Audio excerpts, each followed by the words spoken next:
Yo, Joburg, everybody! It's time to get hardcore! In 236, on the back of our Tiger Force appreciation episode last week, we are going to flip the focus to another sub-team, perhaps even less requested than Tiger Force, and that is GI Joe's generic, immortal, perennial accompaniment in the toy aisles. None other than the Core, International Heroes. My name is Steve, and on this special mission, I'm joined by Paul, Deadly Pencils, Whispering Willie, and a loving scoopful of Rob. Hey, Robbie. Hey, Eagle Eye Dan here, ready to take on them cursed bastards. The Core, guys. I mean, perhaps it had to be done eventually. As Joe diehard fans, sometimes these guys can be a bit of a dirty word. But I must admit, I've always held a bit of a fascination with them and kind of flitted with buying them and collecting them from time to time. And I think it's about time GI Joburg did a deep dive. So, like, all three core fans out there who listen to our stuff are applauding loudly, and everyone else is rolling their eyes as hard as possible. Yeah, there's got to be at least one guy out there that goes, yeah, Core, G.I. Joe sucks, Core's where it's at. And I think I could probably name them by name, but I have a few fun stories to share about my experiences with the Core, and I'm pretty sure you guys do as well. But before we start with that, I'd just like to shout out the fact that there is no yojo.com for the Core. There are some ramshackle sites, and none of them very good at all. So, in doing research for this episode, we've relied very heavily on the bloggers out there. Dragon Fortress, Forgotten Figures, Joe a Day, and a blog that I hadn't experienced before by the name of toysfromthepast.blogspot.com. Hey, it's Fidel. The details to these blogs will be in the description to this video/podcast. And come on, guys, get active. Stop being a passive absorber of your entertainment. Read something. And I could not recommend these particular blogs more highly. So if you feel like working for your entertainment for a change, scroll on down and go to town. But anyways, guys, another week has passed. Going around the mic, how are you fellas? Have you got new shit? What's rocking in your worlds? Rob, that snort sounded like you wanted to say something. No, I was We'll just cry. dying. Yeah. I was You're just right, dying. bro. I survived another week. I'm still around. The weather is a little bit better here. We have been experiencing load shedding again. They decided, course, I don't know, baby. randomly that apparently we need that again. Africa, baby. Hey, shit happens. But otherwise, yeah, I think it's been a pretty decent week. It's been staying ahead, getting places, and we have a new shipment, so I'm looking forward to putting that out in the coming week. So all the comic book Just fans will get their paper stuff. or a little bit of plastic? It's mainly just paper, unfortunately. We don't get as many figures and things as we used to. Nice. It's very Looks like sad. this. Yeah, I don't know what it Yeah. is. It's just not as many action figure fans as there used to be, at least in the new generation of people. They're more Well, into global their video shipping games. increases have kind of priced people out. I think. That's probably what it is. I mean, if I look at the pricing of figures, even from a couple of years ago when we used to get figures in, it was hugely expensive. I mean, 500-600 rand for an action figure. That's about $40-50. Exactly. It's just like, what for a really basic like Batman or whatever, and it's nothing special necessarily. It's just that's a bargain basement normal action figure that you can get that isn't a toy for kids. So yeah, I mean, also it is what it is. to be fair, I mean, with the pandemic and lockdowns and all that funky stuff, a lot of people have taken to places like Facebook Marketplace for the, I don't know, I suppose 30s and up. But then a lot of these sort of toy channels have been opening where guys have been either auctioning stuff off, doing sort of WhatsApp markets. You know, social media has really become its own sort of flea market for toys, and I think that's also sort of maybe affected you guys as well, because I see a very booming figure side of things when I'm on Facebook. I see guys selling toys all the time. Whether it be Ultimate TMNT or Black Series Star Wars stuff or whatever, But yes, it is going for the prices that you mentioned, like 600 Rand upwards, And then, you only need to go to your local Toy Kingdom to find Marvel Legends fetching prices that are just shy of 800 Rand. So you can have your very own Red Ninja, or whatever they call them, in that line. Hang on, Paul, back that up. 800 Rand for a basic Marvel Legends, not like a deluxe, Yes. like a Thanos. Oh my goodness. No. Like the Red Ninja, for example, 799 rands. Will net It's you- about 60 US. My goodness. Yeah. That's insane. Yo. That's like double the price, 3 times the price of what they go for in the States. I mean, I think in the States they're $22, $23, something like that. So it's about 3 times the price. Okay, well, Anyway, so that's let's madness. stop this lament. I mean, I agree. Facebook and other kind of marketplaces are the way forward. Just last night, I watched the most epic AFI, Action Figures Industries, auction, GI Joe Vintage Vehicles auction, over 100 vehicles over the course of 4 hours. It was intense, man. The guy running the auction, Nicholas, is insane. Like, to be doing like. I would be destroyed after one of those. It's a marathon. It's a marathon to watch. But just imagine like having to jockey vehicles on this table, jot down pricings and who won what, and stay on top of like parts bags. Oh man, mental. He works hard But for that money. It's certainly a booming place to get your toys, and for the moment at least, Facebook has no fees. But I'm pretty sure they'll get hip to it soon, and it'll start cramping down on sellers like eBay has. So, holding thumbs That's that the thing. those days don't come too soon. But I'd like to shout out the Berg Force, who are present in the audience at the moment. We got Tim, we got Mark, we got Darren, we got Snowcat Ron.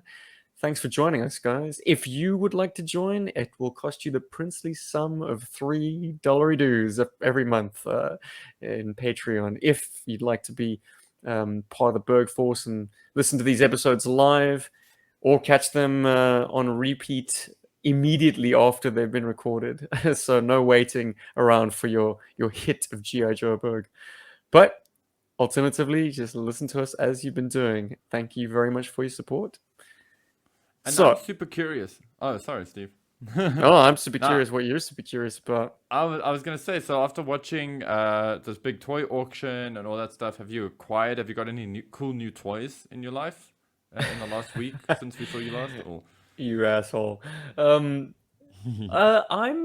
am so very particular about what I buy and when. That on top of the fact that I'm extremely thrifty, and being a house husband, I don't have much in the way of cash flow. So I'm pretty guarded about when I splurge. And no, I refrained. I watched but didn't participate, Paul.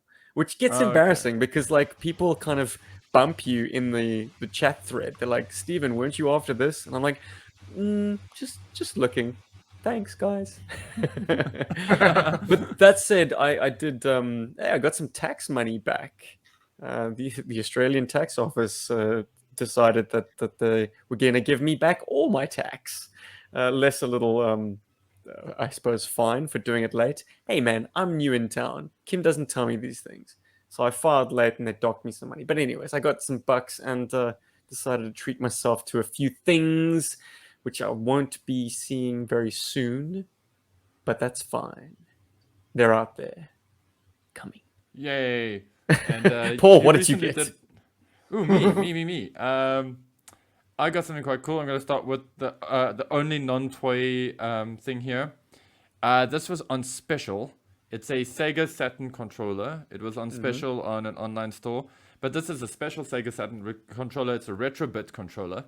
It's designed, it's got a USB cable. It's designed to plug into your PlayStation or your PC or your mini consoles. And it's just really awesome because this is, in my opinion, the best retro games controller. Because you got the 6 face buttons, which makes it perfect for old school fighting games, or actually for any fighting games, which is great because now I can play Street Fighter 5 properly on my PS4 again. which makes me happy, and it's got the best D-pad ever made on a controller. And yeah, so I scored this for a very, very minuscule sum of 350 Rand, which made me very happy. These usually retail for about $20. well, no, actually, well, a little more. I mean, I think in the States they go for about $24. But I mean, here, realistically, you expect with everybody slapping on their shipping and all the stuff that they need to do, you normally pick them up for about 600-700 Rand. So I was very happy to pick this up for 350 Rand. It felt like I bought a new controller in the late 90s, because that's how much they cost in the late 90s as well. So that made me very happy. I know, because I used to sling these from behind the counter. And so, yeah, so I can enjoy some retro gaming goodness. Sounds violent. Yeah, no, we do. Yeah, we take the game retail is a dangerous thing. This was for you. And then from a local seller, I may have mentioned this last weekend, but I did get something that's GI Joe-ish. I got Tiger Uppercut. Hey, sorry, I just realized how out of focus the photo is, but the tiger behind is really nice. I got the gut from the Street Fighter line, the GI Joe Street Fighter line. I used to Easily have this the as a best kid. figure. Oh, he's so great. He's all Yes. new parts, isn't he? Yeah, and he's got them big ass arms, and he's so He's cool. huge. Jeez. Yeah, he's a lot of fun, and Sagat is such a great character in Street Fighter. You know, he's the second last boss that you fight, and I don't know, for some reason they just used to cheap him and make him super cheap, and he was just hard to beat. And anyway, Sagat's great. And he's got a history with Ryu, which is always cool. Like a lot Yeah. of the fighters in Street Fighter feel like they're very isolated from one another, which would make sense. They come from all corners of the globe. But the Japan. fact that these guys have backstory, it's like this is a fighting game, and yet characters have backstory. This is new. Thailand. Tiger uppercut. Exactly, man. It's cool that they have that. And then I picked up this guy, and I must be honest, I didn't think much of this. I mean, I was excited to get the What is it, character and the Paul? toy, but I didn't think much of this. And it's Ken from the Street Fighter line. But wait, kids, Word. there's a twist. When I saw this listed, I was like, okay, cool, I'm going to grab this Ken because it's just great. I should grab some of these Street Fighter figures. I'm a Street Fighter fan. I liked the toys when I was a kid.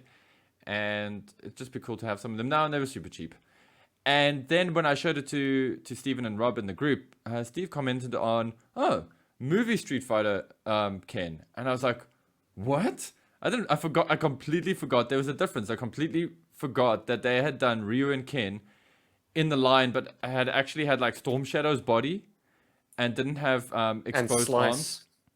Yeah, Slice yeah, sorry, for Slice's Ryu body. and Storm Shadow for Ken. That's correct. Yes, sorry, man. But that was Don't like a apologize, real Paul. bonus. Just get it right. Anyway, so I'm very happy to have this.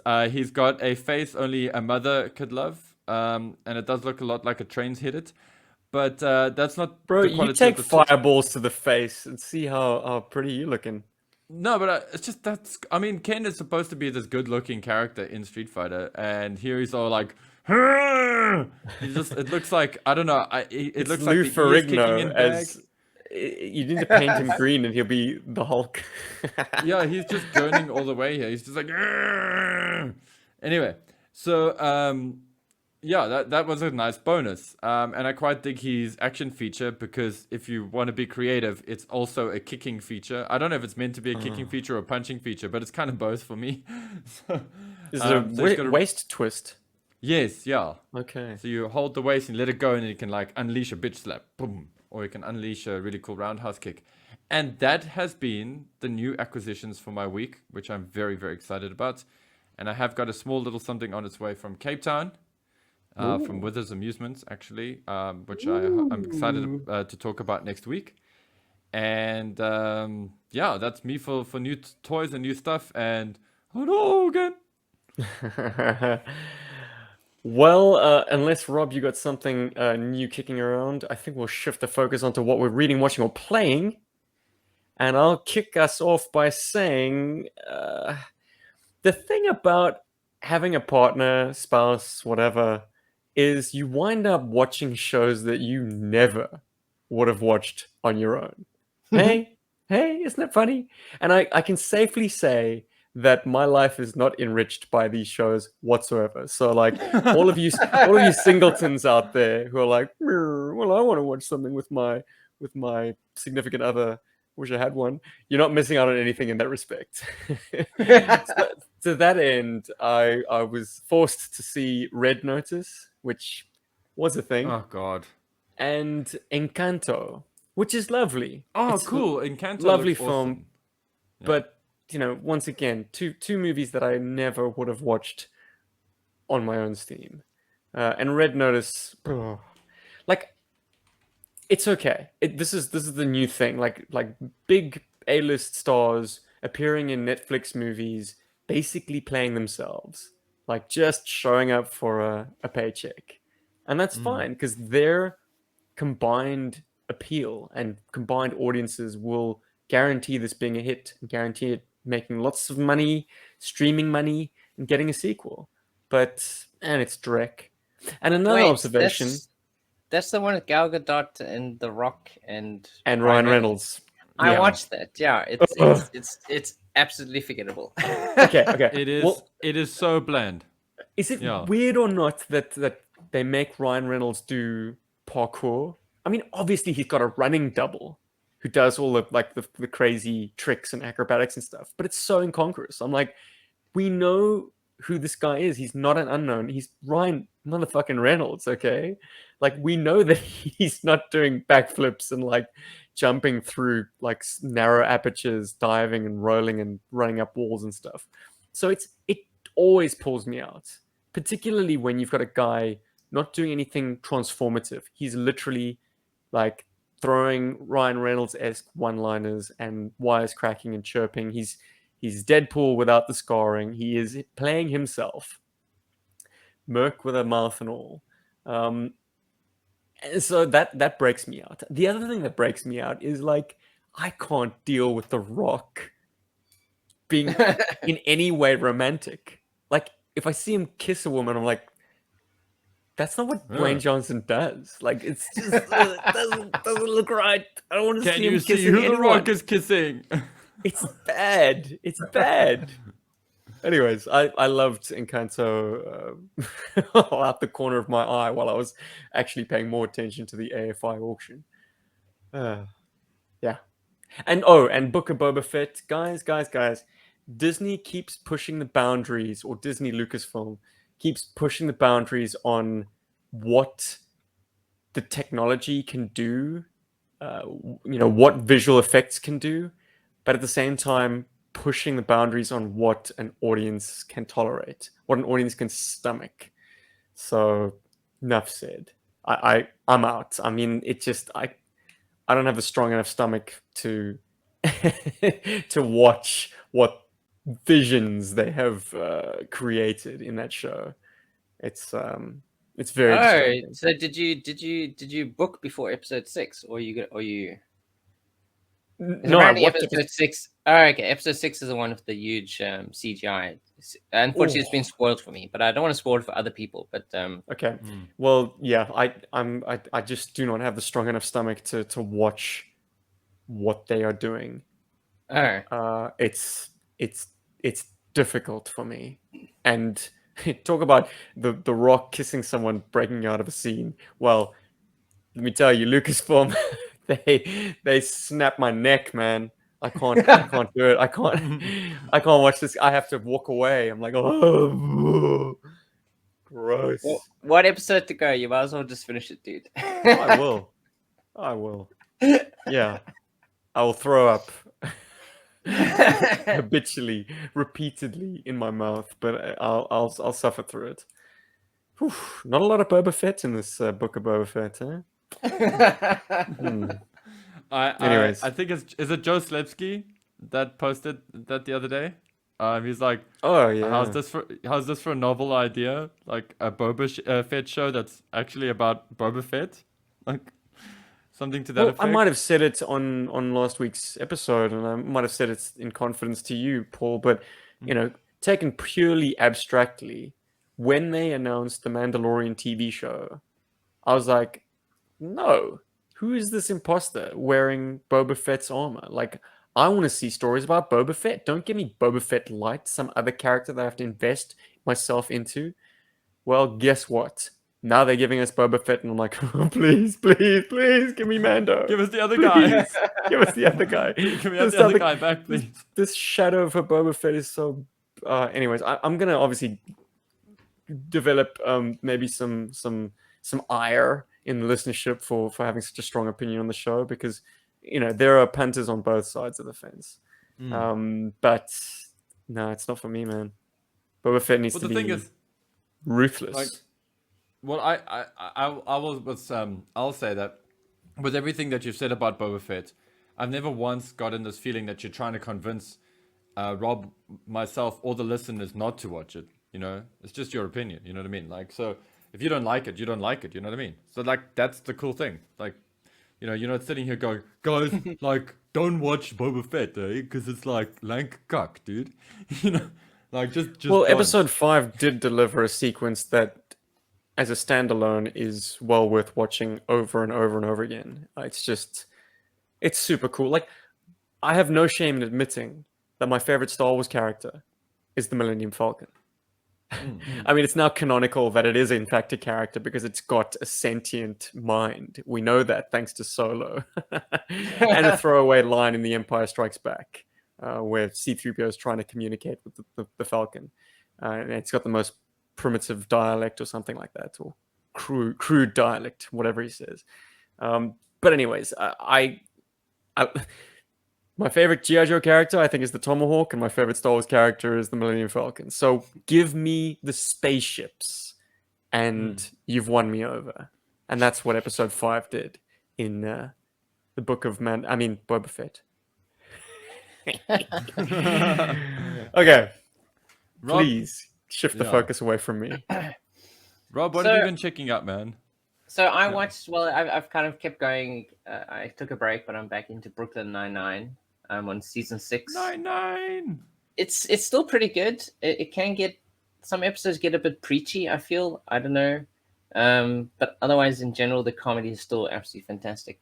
And I started a new show. I tried the first episode. It's called Murderville, and it stars Will Arnett. That looks great. And basically, each episode, the way I understand, is they get a guest star on, and they're basically playing themselves. They're playing the actor, whoever they are. So the first episode is Conan O'Brien, and they have to solve the murder of who gets killed, but they don't have the script. So they basically go from one set to the next, and taking in the information that's given to them by the actors and the characters as they improv their way through the story. And it was actually pretty good, the first episode, I thought.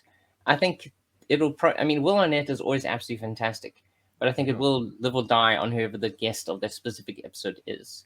And Conan O'Brien was actually pretty good, I thought.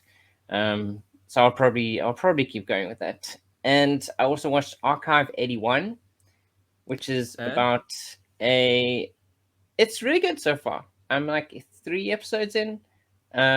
It's pretty scary. I mean, like, I usually don't get scared from stuff on television, but I mean, like, there were times when I just had to like maximize the window while I was doing something else to actually watch the scene. And it's pretty good. It's about a film archivist who gets hired to restore videotapes from a burned building from the 80s, and sort of the stuff that he discovers as he goes along, viewing these tapes, and how there's like weird, maybe supernatural stuff going down, and there's more to it than he realizes. And yeah, I think I'm not a horror guy, but that sounds rad.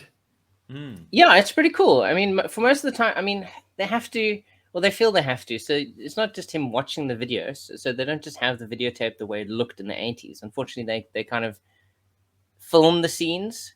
So, the videotape is going and he's watching it. And so what he's seeing is from the videotape's perspective, but they still have to, they feel they have to film the entire scene. So you can kind of see it, from normal, film angles.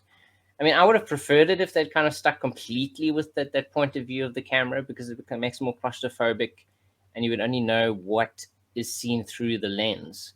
Oh, boo! You've lost me now. Yeah, Yeah, I no. know that's the thing. I mean, I would have preferred that if you know if that's the screen when he watches the films, that's what he sees. But they don't. They film the scene like they would normally, but the camera is like in the middle on the Come table. on, TV producers. Like, give your audience a little bit more credit. Yeah, like Commit commit to the to it. concept. Exactly. That's the bit. He's restoring the stuff. The information he's getting should be exclusively from the video that he is viewing. Mhm. But I mean, I think the story is fascinating enough that I want to keep going. I want to keep seeing, what happens next. So despite them kind of like dropping the ball on the concept itself, I will keep going. So that's what I've been watching. Nice. Nice. Paul, what are you doing? Any more I've Gundam been. this week? Oh yeah, no, this has been a very Gundam week. Hey. Not from anime, but just for the online store that I've got here locally. But what have I been watching? I've been watching a lot of Joe Mauler's videos. Ah, Yeah, Glad you raised it. yeah. The ones about the retro Snake Eyes and Storm Shadow in particular.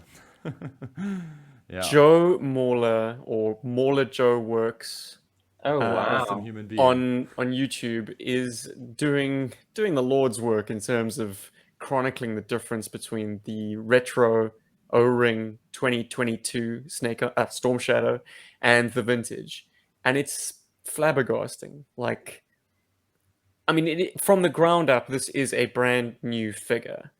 The plastic is more pliable, has a lot of give to it, hopefully is less likely to break as a result. The white is blindingly white. Like, even when compared to a reasonably um, unworn 84 Storm Shadow, it's a lot whiter. There is paint over the rivets, which he's actually gone and removed the original rivets and put in his own because he likes the look of the metal showing through, and I don't blame him. So do I. Yeah, man. I suggest anyone curious or sitting the fence on getting these figures, check out his videos if you want all your questions answered. But there've been a number of mates who've showcased the differences. I'll shout out my man Gary V. Thanks very much for your posts. Yeah, there's great information abound, and people are loving these figures, man, which bodes well for the future of this retro O-ring line. Will it last Totally. just the 40th anniversary year, or will it be something that is here to stay? I know McDowell did a video, and he reasons that it will be done by the end of the year, and then we'll be back to hopefully the modern era style retro collection. But I don't know, man. I think this wave might continue. What do you think, Paul? Yeah, see, I'm not seeing the overwhelmingly exciting a response from fans that I thought I would see with regards to it. What? You've got. People are going Yeah, I don't know. crazy. I'm not feeling that from people. I don't know. Maybe I'm missing something. But I'm hoping that like your response is telling me that maybe I'm not reading that side of the Joe verse fan verse well enough, which is a good thing. Because I would like them. I would like them to go on with more waves, definitely, and to bring us a lot more figures. Be cool to see some other characters. A part of me thinks that they are going to carry it on in typical Hasbro style. They might, do a few, go quiet, then do a few more. And, when the chips are down or whatever, they might be like, oh, wait, hold on, fans, we recognize you. Here's some more retro figures. Retro O-ring figures. But let's see. Time will tell on that one. I don't want to speculate too hard.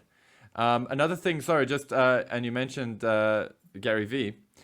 He recently put out a very cool unboxing of I will always know it as the Pogo, but it's the Star Brigade Pogo, the cool The green Invader. one. The Invader, yes. And that was a lot of fun to watch. I enjoyed that. So if you guys haven't checked it out yet, go and check it out. But yeah, coming back to the retro lines, I'm waiting for mine. I did order a set. They're on their way to a friend who will forward them to me as soon as he gets them. And yeah, and I'm really dying to get my hands on them and to give my 2 cents. But I gotta say, Joe Mauler works You have helped answer a lot of questions that I had. For instance, I find it very interesting that the torso halves have swapped the guiding pegs, so you can't take the front half of a new retro O-ring figure's torso and marry it with the back half of an old school figure, because they'll both either be male or female.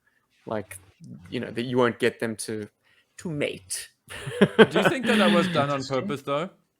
To just stop us? Well, they could have done other. Yes, yeah, I think so. Absolutely, yeah, because to maintain the integrity of the piece. I mean, what reason would it be otherwise? Yeah, I also like with the backpacks like not fitting. I also feel like that's kind of Hasbro trying to stop a whole deluge of these things going into the secondary market and being sort of sold as vintage. As like vintage accessories, especially in the case of accessories. They definitely wouldn't pass the touch test because they have got a rubberiness throughout, I believe, and a kind of a more matte finish than the old ABS plastic. But yeah, look, I mean, there'll be various visual signifiers, and this might be one of them, and the rivets. But all in all, people are excited to have something old that is also new. I imagine the fun of uncarding these must be akin to the old feeling. Yeah, without the guilt of breaking out a toy that is 30, 40 years old. Well, I'm looking forward to opening mine when I get them. And Great. I've got a few things that I want to open in front of camera, so I think got to get on that. The two exciting Kickstarters that I'd like to make mention of. Firstly, it unfortunately will have closed just as this podcast is published, but Carson's Collecting the Art of GI Joe is doing gangbusters. If you if you speak to Carson, he'll probably tell you that it funded even quicker than the RoboSkull Mark II, which is record breaking for something this niche. It's approaching the kind of like Star Wars numbers in terms of how quickly it funded.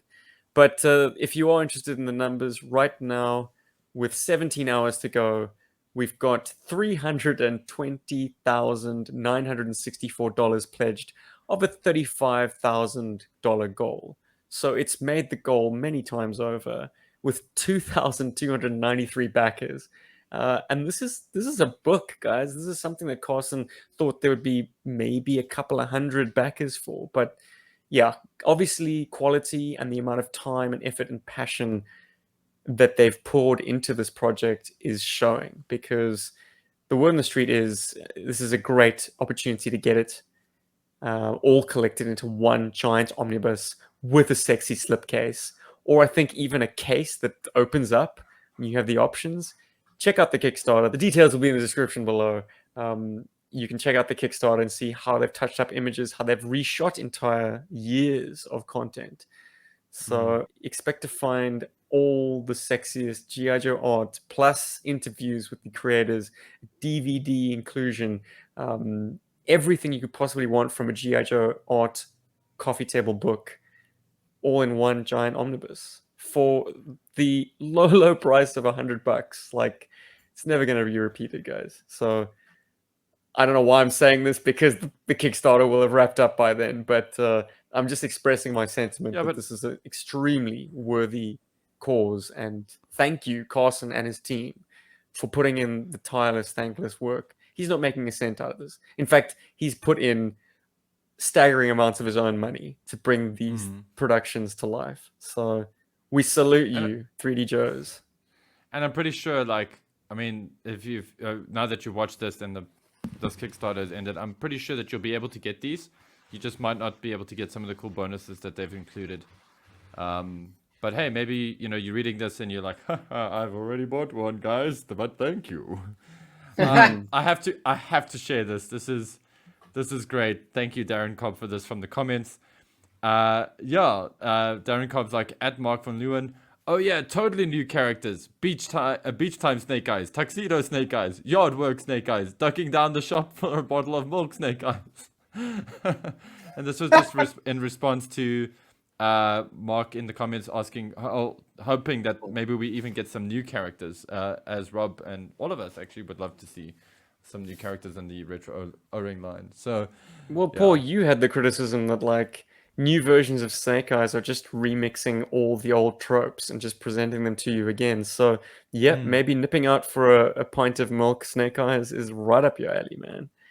The other Kickstarter that I'd like to share, good old Sean J. Wordburglar, is putting out another vinyl.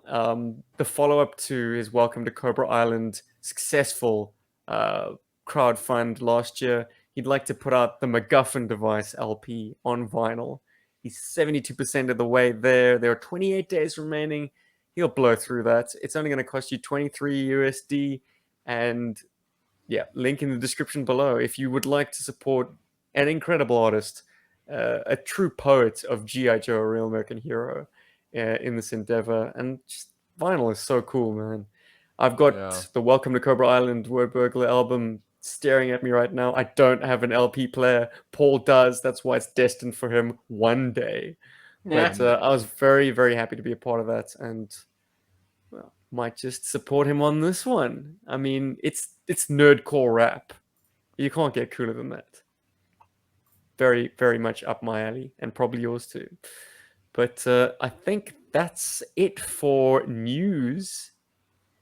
Gentlemen, it's time to get hardcore. With the international force.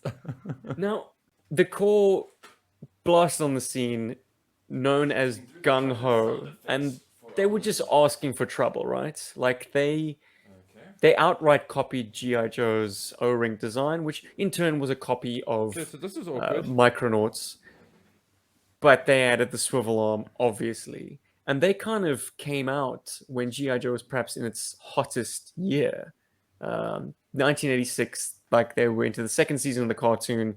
GI Joe was dominating everywhere, so Lanard figured they'd ride the coattails and call their line Gung Ho. Not only did they cop the name of G.I. Joe's premier Marine, but if you look closely at some of the accessory molds, they're not even trying. Like, they've got Dusty's FAMAS, just without the top handle. They've got Flint's backpack with a slight rejigging of the canteen, I think it was.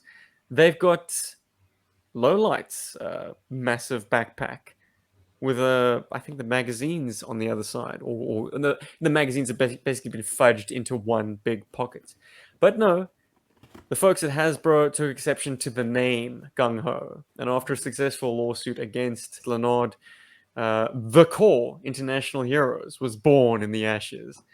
And I guess what we want to do tonight is give an expose on the O-ring years of the core, and tip of the iceberg in that. I mean, we're not going to get as far as Star Force or Laser Force or, heaven help us, like, were they Rescue Squad? I don't know, a whole bunch of different subsects. We're going to stick with the military-themed guys, and maybe dabble with the current releases a little bit. I mean, some things are just too cool to not mention, like the Beast Bomber, the Rainfire Helicopter, the Core versus the Curse. Finally, they have someone to fight. So, going around the horn, what is everyone's earliest memory of the Core? Saving money. I may have mentioned this in a past episode, but for posterity, let's put it here. I was very excited going to Randwich Mall, to the C&A there, which was a place I often looked for G.I. Joes in. And I was hoping to go and get my next talking battle commando. And that would have been, I'd already got Stalker, so I was sort of gunning for Cobra Commander. And I remember the price being 50 Rand, which Stephen has spoken about a few times on a previous episode. But I remember it being 50 Rand and being like, okay, oh, it's 50 Rand. And then next to it was this, and I believe the packaging was like red. I seem to recall it being red. But it was like this long blister card and just had a whole bunch of G.I. Joe type dudes on, and I think it had 2 or 3 vehicles at the bottom, one of which was that like tricycle with the buzzsaw wheel. And I remember going, oh wow, this is amazing, and picking that up and going, well, this is only 40 Rand.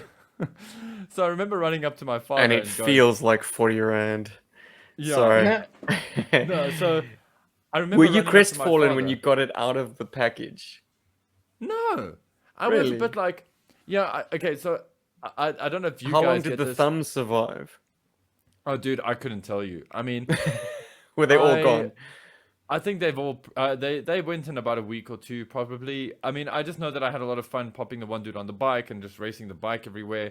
And I think one of the vehicles on there was also that jet ski thing, which is quite fun, which I've now been sort of reacquainted with thanks to this assault river craft or tactical river assault craft, whatever's. Track, I suppose, would be the acronym for that, which is actually pretty good. Yeah, I just remember the whole thing being like, hey dad, like I can get this toy for 50 Rand, or I can get this whole big bundle of toys for 40 Rand. Which one can I get? And my dad, because that's how I would sell shit to my parents. And my dad would be like, ja, vat hom. Vat die een. Get him. Die Get goedkoopste that een. one. The cheapest one. Yeah, get the cheap one. I'm like, okay, yay! This is why I don't have a talking battle commander's Cobra Commander, because I bought a whole bunch of core instead. Dude, it was a great experience. It was awesome opening up all these toys and having all of these weapons. That was exciting. I loved that. It was just like, wow, this is like just an explosion of stuff to play with. And then at the same time, just being like, why is the one guy, and this is by no means, this is not meant as an insult. I just thought the dude, the Indian guy, I think his name is Raj or whatever. I just remember thinking, he doesn't Bengala, seem maybe? very Bengali, yeah. I'm like, he doesn't seem Bengala. very like Bengala. I just remember looking at that going, he doesn't seem like a terribly dangerous dude. You know? He's got a very I'm like, friendly face and a lovely turban. yeah. He just And looks so like, jodhpurs. and jodhpurs, yeah. And he's a cool toy, actually, and a really, actually quite a fun figure if you think about what he could do. And if you look back into a little bit of history and stuff, what they're sort of homaging there with his design. But I think I gravitated towards the diver and the ninja. That was like that brought me a lot of excitement. Was the ninja and the diver, and there was we're one talking other. about but I wanna say- Shark. yes. And there was one other. Shark, I think we should devote a little bit of time to.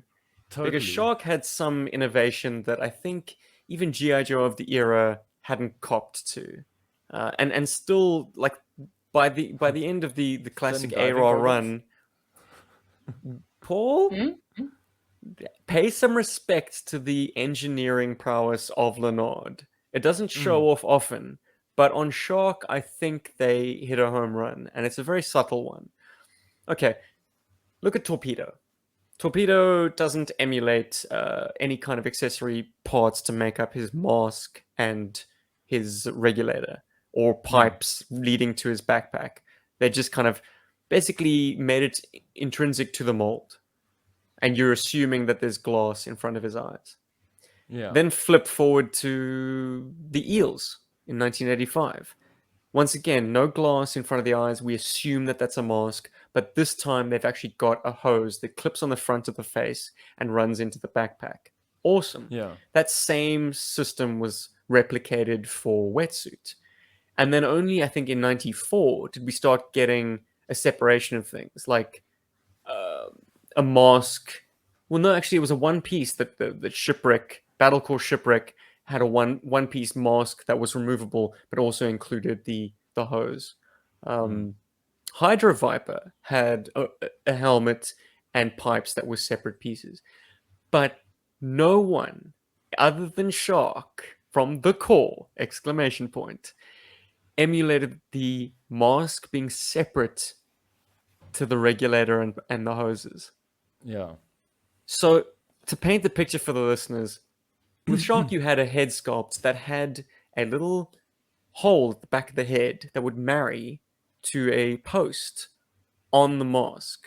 So, you'd have his eyewear as a separate piece. Onto the eyewear, you could peg in his respirator, which would then kind of cover his mouth. And from the respirator, like part of it, were these hoses that ran to the back and hooked up to his oxygen tanks, his air tanks.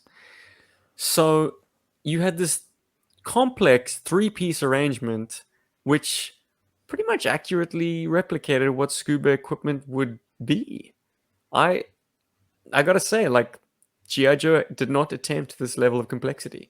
So Oh, this was a advantage the total win. core. Yeah. Yeah, that's why I remarked like super thin diving goggles. Like that was a compliment because Uh, they're very good looking. I thought In it'd be another fact, case of like the Viper goggles that snap. well, Mm.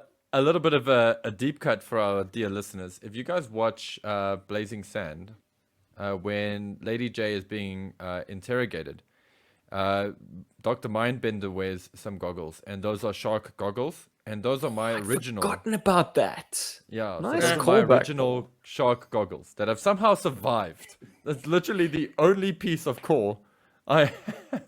Thumbs notwithstanding, some Yeah. of the core stuff was very durable, like surprisingly durable. And that mask, yeah, absolutely, was one of them. I'm gonna jump in ahead of you, Rob, because I think chronologically mine will stack first, and also it'll dovetail nicely with what Paul just mentioned.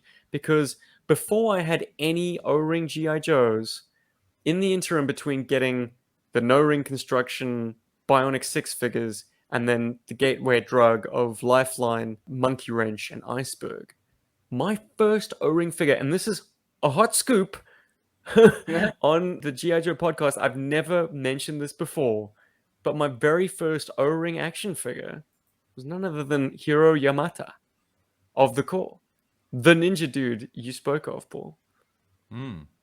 I mean, 5-year-old Steve must have been taken in by the irresistible allure of a ninja, because this guy, I picked him up.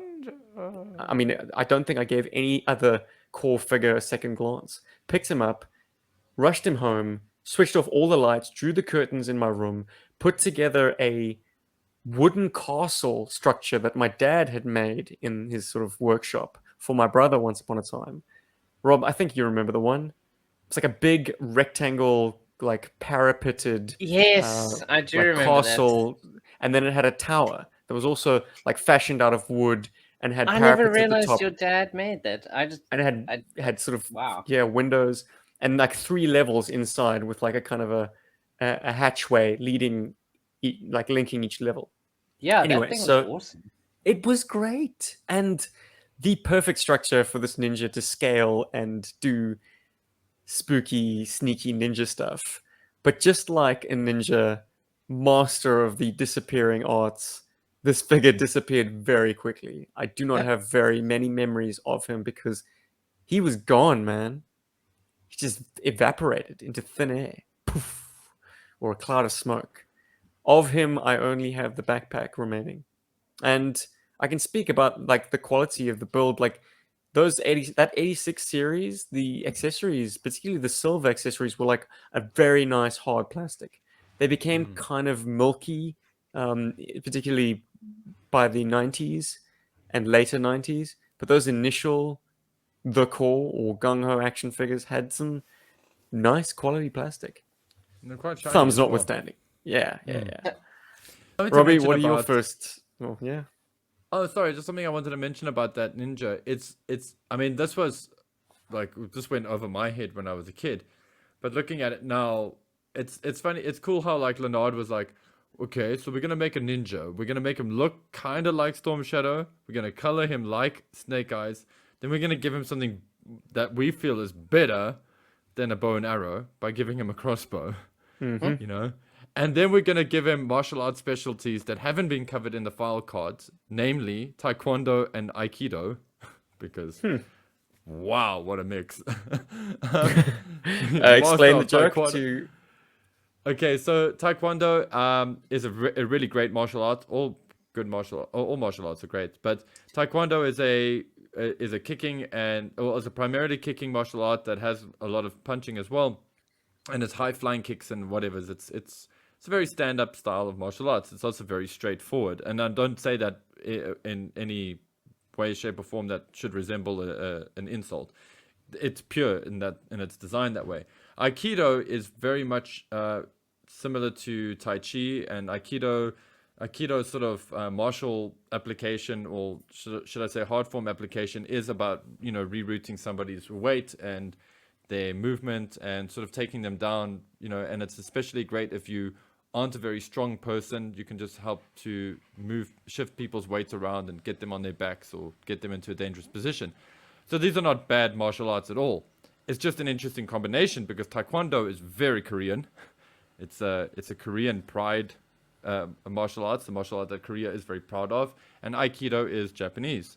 So our ninja, in this case, has had some kind of training in Korea and Japan. And Aikido, as it stands, is fairly modern as well. So it's just interesting, like, that they chose those. They were like, wow, we can't make him Kung Fu, we can't give him Ninjutsu, we can't give him all the stuff that we've given Snake Eyes and Storm Shadow, so let's give him the two that they left out on the file card. I just thought it was quite cute. Hey, it was the notable. mid-80s, man. He was an international kind of ninja. He was jet-setting all over the world. Cross-training. Yeah. But Rob, anyway, what's enough your of earliest my core voice, memory? Robbie. Yeah. Sorry. I think I don't really remember buying many core at all, actually. I think my If early at all. focus, or if at all, actually. I mean, my focus early on was Thundercats and He-Man, and then got a little bit into GI Joe before I met Steven. And I had a few other Bionic 6 figures, but I really don't remember buying any early core figures. I think the earliest one I can possibly remember, I mean, it probably didn't even belong to me, it was probably Steven's, was the one figure. It was kind of like a sci-fi figure, and he had like a backpack Blockhead. which was like a jet as well as a helicopter. I feel like that was Yes. mine, but I don't think it was. I'm blanking on the name, but they were kind of like a biological glider group. Yes, Hmm. but I think Jeez. that's much later on. Well, Um, it's the mid to late 90s. Mid to late 90s. I mean, No, I lied. It was the mid 90s. I think it was 1995. I remember they were occupying the same kind of peg space as the Mega Marines at the time. Because yes, the Mega Marines were sold on in South Africa through 1995. Believe it. So I feel like that's one that I owned, but yeah, I think in general, Core was definitely not a series that I was very invested in. I think I instantly knew I wanted quality over quantity, and I think my mother probably agreed with me on that point too. So she would rather buy me a good GI Joe figure than like 10 Core figures that'll break in a week or so. Well, funny you should mention that because it was you, Rob, who coerced me in Tiger Valley Mall to buy those two incredible gift sets that basically jump-started our core collection and put it through the roof and like put it onto the pedestal that it now occupies. Like the core became the de facto bad guys for everyone simply because of these two, I think it was 12-man squads times two. And each one Yes, you came got with a it at basic CNA, vehicle. I think. Yes, yeah. No, what is this? There's a shopping center in the middle of Tiger Valley Mall. Or at least it was. Maybe it was Game. Maybe it was it was probably Pick and Pay. It could have been Pick and Pay, yeah. But just this is in the kind of the late 90s, either 97, 98. And I mean, the one pack came with the six-wheeler that looks like a Kremlin kiddie cart, like sort of amphibious four-seater vehicle. And the other came with the repurposed like moon vehicle, but it was done in camo. I mean, why not? But each one came with 12 figures, and basically that was everyone, with a few exceptions. We'll get onto those in a bit. But like those guys, as I say, became this third faction, and we used them a lot. Whether it was in a GI Joe game that needed like just militiamen, like not garishly dressed Cobra agents, but just straight up regular military-looking dudes with a bit of character. I mean, they couldn't just be Green Army men. We had to substitute for that a little bit later. But like the core fulfilled that role to a T. And this is like when we were really needing like alternatives to Cobra. So yeah, man, that was a master stroke. And I thank you for drilling into me the notion of quantity over quality. The opposite lesson. But that's what the core was. It was numbers. It was like a numbers the game. permutations that you could buy them in. Like, I've seen online images of obviously single carded, but I've also seen 2 packs, 3 packs in a horizontal strip, 3 packs in a vertical strip, and then the numbers just multiply from there. Crazy times. So They talking certainly about- cornered the market. I mean, they provided their figures in so many combinations that anyone could buy them. Like you buy them from one figure. People who can't afford more. It's like 40 figures. I don't know if they're 40 figures, but I feel like those 12 packs were more. absolutely huge. Sure. Yeah. But let's dial the clocks back to the very first assortment and just maybe see what jumps out at us. Back in 86, the original 18 were Croc, Jones, Bengala, Whipsaw, Fox, Crowbar, Shark, Hammer, Tony Tanner, Boomerang Billy, Junkyard, Gunner O'Grady, John Eagle, Hiro Yamata, Flashfire, Whispering Willie, Large Sarge, and Dragon Han. Or his mugshot would have you believe it's Dragon. Yeah, he's definitely got some grunt version 2 1991 version. I always do that. Version 2 must have been the Falcon glider, so version 3 is the shouty grunt. Anyways, Yeah. my point is, if those names mean absolutely nothing to you, dear listener, don't worry, you're not alone. Who actually bothered to remember the names of the core guys? They were just the core guys. They were just fodder, right? The Wrong. diving dude, the ninja dude, the martial arts dude. Some people did learn the names, and let's break down into a slightly more detailed discussion. Apart from the ones we've already mentioned, that being Shark, Bengala, Hiro Yamata, who else of this initial lineup really catches your eye? It's got to be Whispering Whispering Willie, Willie. In unison. Excellent. Whispering Willie is definitely a standout. I mean, for one thing, he's definitely tapping into that Dreadnought appeal. But for another, he's got no pants. That dude's brave, yo. And a cool shotgun. Like, yes, the shotgun is on point. I'd actually say, like, if I wasn't loyal to GI Joe, I'd say it's better than a Flint. superior gun to Flint's. Exactly. Yeah. It's still very finely molded and compact. It's a very nice scale accurate size to these guys. It's not oversized, which is wonderful. Yeah, it's got ridges and it's got details that pop. It's an impressive piece given its heritage as a core weapon. And then he comes with this ridiculous triple bladed chainsaw with a magazine. Huh? It's got a giant drum magazine. Like, they could have made that into a machine gun, but no, they decided to give this guy extra Dreadnought cred. Like, he's trying too hard. It's like, hey, Buzzer, how about 3 blades? Yeah. But I love that thing. Like, I really do. I think it's so much fun.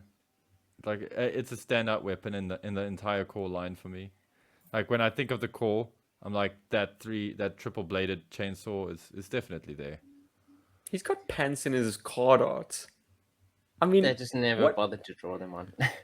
I'm curious, like, if anyone get can the memo. recall purchasing this figure as a child, please drop into the comments below and share your story. Because I want to hear from the Whispering Willie fans. Was it the name that did something for you? Oh man.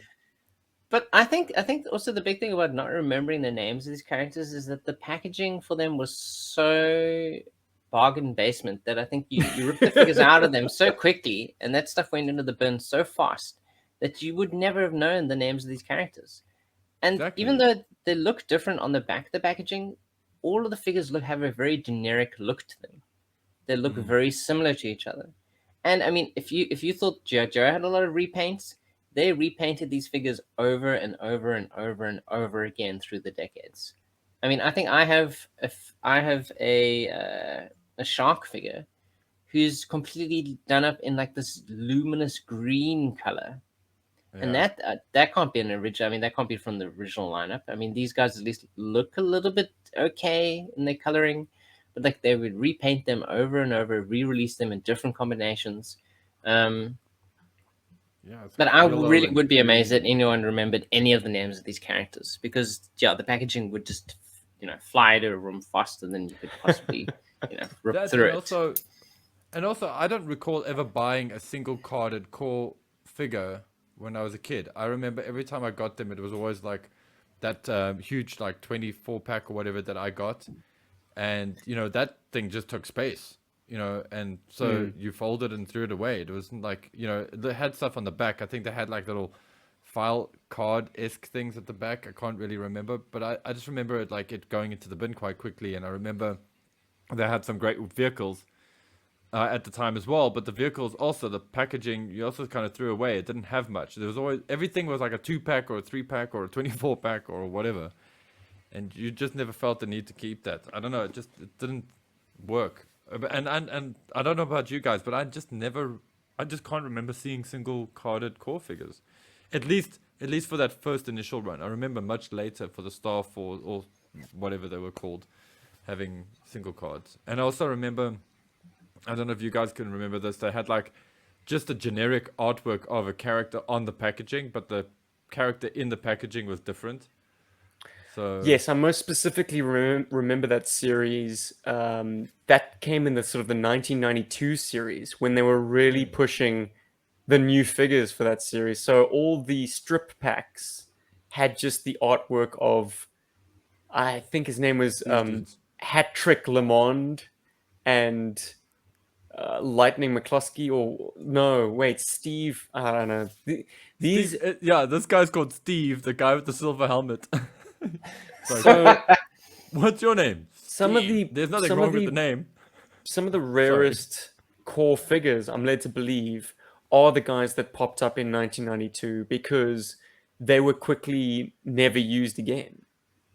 Guys like Brickwall and Lightning Mabunto and oh gosh, I'm trying to remember the names offhand. I should have jotted them down. But if you are watching the YouTube version, Bar Charles here. This photograph is lovingly pulled from the Dragon Fortress. Once again, check out Dustin's site; it's awesome. And these molds were never used again. So like these guys have actually, well, for core at least, got some real value attached to them. But I think anyone who has passed an eye over these figures can attest to the fact that they are butt ugly and just so jarring. It's a total left turn from what the core had been doing just 2 years earlier. So we spoke about the first 18 briefly. I mean, there are a few that I'd like to still touch on, like Boomerang Billy, Billy. A particular favorite of one of our Bergforce members called Darren, aka Railroad, who's currently headed to do his train thing. But in 1990, they added 6 new figures to the roster, and I'll quickly get through them. They were Gasman, Cyborg Trooper, the Toxic Waste Store, Alpine. No, what was his? His name was Alpine. Yes, it was actually Alpine. Gosh, the skier. And triathlon skier, yeah. Night Laser. Oh, wow. Night! I had this dude. This guy was tons of fun with his blockhead. I love. They started doing removable helmets, and yeah, all the praise that I heaped on Shark for the engineering aplomb kind of fall off the back of the wagon by 1990 because the helmets are, I think, dreadfully ill-fitting. Yeah. Which is why the next 2 years they just made molded heads that had helmets, and they looked awful. I mean, the fellow all the way on the right, his name is Atk Lemond, and he's just what is up with that guy's face? No, you just shoot him out of a cannon. That's what you do. It's stuffed into this bell end like dickhead helmet. I think having seen so many of the figures so far, I mean, you can really kind of draw not comparisons, but you can kind of see the different, I suppose, ideology in the way that they're kind of molding the figures. GI Joe has a lot more detailing in the molds, I think there's a lot more effort in trying to paint things to be more realistic, while the core seems to do a lot of smooth surfaces. There's not a lot of like detailing. I mean, there's definitely ridges and things going on where you can kind of see what's going on later on. I mean, this is probably one of the better examples actually of a better. I've thrown Jones up on the screen. Yeah, and you've kind of he doesn't look too bad. I only pegged very recently why he's called Jones. It's because he's supposed to be Indiana Jones. Jones. He's got a PhD or something. Like I read his file card or his dossier, and like it is definitely trying to tap into that indie appeal. However, he seems wrong guy. He seems to have Dr. Mindbender's electro prod for some reason. I don't know, man. Bizarre. But Rob, I take your point about them being quite smoothed off. Yeah, there's not as highly detailed. I mean, especially in those later ranges from the 90s. I mean, or even these ones, there isn't much detailing to the molds themselves. Well, the parts reuse is absolutely flagrant, and it even strains belief at times. And I'll give you an example. In the first 18, you had a guy in a scuba outfit looking pretty padded and buff. Like he's definitely smuggling a little too much meat in a too small bag. I'm referring to Shark. But then you take a look at the fact that he's wearing this harness, right, over a wetsuit. Then you flip the script to this crazy fella called Whipsaw, who's like a Sergeant Slaughter ripoff, I guess. And he's topless. But you peer a little closer and you realize it's the same torso mold as the guy wearing a wetsuit. That's why his body looks so smooth and undefined. It's because it's supposed to actually be fabric, but they've left it flesh tone. So it's now, I mean, it's weird. It's always been jarring to me that this character's wearing nothing but a harness. But now you know why. Yeah. You know, you can't see his nipples. Presumably they're under those straps, and just rubbed off. Major chafe. Yeah, he's like Zartan. He's just got a smooth chest with no nipples. Funny even. This guy's completely unremarkable. Like I'm sure I had him, but I just don't remember having him. I remember his mortar launcher that I had. I know that because that was fun. Those were great. They were indeed great. But yeah, the blatant parts copying from GI Joe, like Flashfire, for instance, the team flamethrower expert, marries, I think it's Blowtorch's backpack to Torch's like acetylene torch, his cutter, which always, I always grind the axe about the fact that it's not a flamethrower, even though GI Joe media always plays Torch's weapon to be a flamethrower. It's actually a cutting torch, which is dramatically less exciting, I suppose, as a weapon. But I suppose it has its uses and definitely is referred to in his file card. But we're not here to talk about the Dreadnoks. We're certainly not here to talk about a real American hero. We're here to talk about the core, baby. So, does anyone have anything to say about the 1990 series? Just to refresh your memory, we're talking Gasman, we're talking Cyborg Trooper, we're talking Toxic Wasteor with the bad helmet, Alpine the ski dude, Night Laser, and I forgot to mention him, but everyone's favorite porno cop, Chopper. Chopper comes with a whip. And that's actually very cool. Well, there are elements of buzzer to this guy. I know I said I was going to stop talking about the Dreadnoks, but like he's a cop dude or like a highway policeman with cut off sleeves. Suns out, guns out, baby. That is definitely not standard issue. And he's got a tan like tank top with like a badge, which to my mind doesn't Buzzer have a badge also? Which he must have nicked from a copper. But Chopper's all kinds of wrong, man. I mean, remember that nightstick never fitting in his hands. It'd always fall out. Yeah. It's like too bad, man. Well, either you got a thumb breaker or you got something that is too thin. It's very difficult to like strike the balance. Well, it's certainly an interesting range of figures. I think probably the only one that I recognized from them is literally the Chopper dude. Oh, yeah. I don't recognize any of the other guys. I don't know how Well, much you longer they realize last. we never had Cyber Trooper.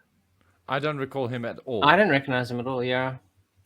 The others I actually had that dude in the hazmat suit. He was awesome. I actually thought he was so cool. I think the Like, I Alpine used to make guy him I a kind bad of guy. recognize too. I mean, I recognize the face of this guy of the chemist dude, but not so much the rest of him. Well, I feel like it they must have seems reused almost the like head. the head looks like they definitely copped it from Airtight's appearance in the Sunbow animated series. He's got a very high, in fact, it's not even a high widow's peak. Like this guy's like completely bald except for a patch on the top of his head. Looks like he's got like kind of a, I don't know, Native American like warrior head shave. Um, I don't know if that's even a thing, but like he's just got a strip of hair down the top. But his head being this kind of rather round, almost nefarious look to it. Yeah, man, it does give me the huge airtight vibe. So once again, some blatant copying from Lanard. I wanted to go back to Cyber Trooper simply because this is a figure, perhaps the first figure in forever, perhaps since my very first core figure, good old Hiro Yamata, the ninja. This is the first figure I've actually sought out and bought single. Huh. Like I actually have bought a core figure, not in a gift On pack, purpose. Nice. not given to me as a donation from an old childhood friend, which also jump started my collection. Like I've got so much core sitting around at home because a guy who was a massive core collector just was like, Jubs, I think you get more joy out of this than I ever will. So, Star Force vehicles. Hey, I'm flush with core. Except I never got Cyber Trooper until now. Well, I should. The reason I didn't mention it in the new shit section was the fact that, well, Aussie listeners, if you enjoy using Sendle to send your packages out, just don't. I don't know. It hasn't moved in 2 weeks. Boo. Boo to that, I say. And maybe this is a good opportunity to talk a little bit about Cyborg Trooper conceptually. Like, I'm going to read his file card just to give everyone an idea of, like, how generic the core file cards were. They're kind of spoken generalities, but never had that kind of A-Rod charm or whimsy, like giving these guys something memorable, like be it a character foil or just something unique. No, instead they paint guys very, very blandly. Anyway, name, Cyborg Trooper. Tactical specialty, control of and communication with complex machinery and unidentified life forms. Hyper strength.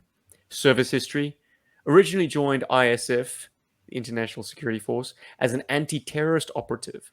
Following a near-fatal explosion, he was reassembled with high-tech computer and machine parts. Professional profile, known as the Spearhead, a real professional from the word go. High ability to maintain, high spelled H-I. High ability to maintain a keen awareness of every situation and has proven invaluable in every adverse confrontation. I mean, it's all like quite technical and highfalutin language, but it all is just such hot air. Like, Yeah. totally just. If you do not stop shooting, there will be trouble. Well, That's there the you vibe I go. get. That is Yeah. the vibe. I mean, he's got an exposed face, or mouth and nose, so there's an element of RoboCop there. But I would go one step further and say what they were copying was not a Paul Verhoeven movie, but actually a 2000 AD character. When I Oh, see Rogue Cyber Trooper. Trooper, I see Rogue Yeah. Trooper. Yeah. That's a good comparison. That actually makes the toy much cooler. I know, right? And that is exactly why I've sought him out. I think. I think he's on his way to me. Because I have the accessories back home, but not the figure. He came with like a jetpack looking thing, but it's really cheap and poorly designed. It's really plain. And a gun that is super, super generic submachine gun. I don't even have a picture of them. They're just not good. But perhaps I can find a place for this guy. I certainly look forward to having a core figure back in my possession, and I never thought I'd say those words. But yeah, Cyber Trooper, nice. I feel like we should touch on some of the positives of the core line. I mean, we've sort of been flirting with them a little bit, but I feel like there's some good stuff to say about the core, especially like when it comes to their accessories. I feel like, yes, even though they like stole a lot of their accessories from GI Joe, or they remolded a lot of those accessories, and even though they kind of aped them in the sense of like creating like Flint's shotgun, but doing it the way that they did, there are some moments in core that really shine brightly. And I feel like, although the handles on some of the core guns really suck in terms of how they look, sometimes they just went for a very basic kind of a pole, or like a kind of like a block, and I found that figures held that a little bit better than realistically molded guns. I don't know if you guys had the same effect, but I've always felt that to be a bit of a positive, especially when you didn't want to break the thumbs, because those didn't. Okay, some of the square ones had the potential to, but at least you didn't feel so bad shaving them down to make them fit into a figure's hand. So that was one of the things that was always kind of a small highlight for me with these figures. Well, I'm going to reference a review that FormBX257 did of Bazooka when he was kind of lampooning Bazooka's diminutive rocket launcher and saying that if you want to beef up Bazooka's weapon, look no further than Large Sarge's weapon. Or Fidel Castro, as you said at the top of the episode. Large Sarge came with a fabulous rocket launcher. It's a mongrel-looking weapon, man. Just don't try and get him to grasp the foregrip. That is just Suicidal. madness. Yeah, no, it's where thumbs go to die. I think, a couple of Large Sarges who have only right thumbs. Well, when your name is Large Sarge, Yeah. you're bound to break some thumbs. Another positive, let's circle back to Boomerang Billy, Australia's own. Not only does he have 3 boomerangs that slip into a backpack, but he's got Lamprey's Sten. This time without the magazine coming off to the side. I mean, hilarious. Is that how they expected to pass off and not get the ire of Hasbro's legal team? Well, it seemed to work because Hasbro only took them to court once, and that's over the name change. They were taken to court a second time, but we'll get into that in a bit. Boomerang Billy. Anyone got anything to say about this guy? He's probably one of the cooler looking figures. I mean, he definitely looks a lot like what's his name, Leatherneck. Yeah, and rhymes with Secondo. And Recondo. very good. Yes. Yeah, the slouch hat, unmistakable. So Bit of I a got dumpy this. head sculpt, but like if you look at his card art, I mean, if you didn't throw it away, like Paul said, it's if you kind of emulate that in your mind, you got a great figure. The fact that the Sten gun still has its strap made that a very useful weapon. Like, you can't be in danger of breaking thumbs when you've just got it draped over your figure very gently. And the boomerangs were great. I thoroughly enjoyed using that. I mean, it was just a nice, diverse piece of equipment that made him very much like a video game boss. And I think that was his place. Like, he had this very unique, very unusual weapon or mode of killing his victims. And if you came up against him, like, there was at first that moment of disbelief, like, what? Is this guy fighting me with boomerangs? And then you realize, oh crap, this thing's taking people's heads off. Watch out. Boomerang Billy's in the area. Exactly. That's what was fun about him.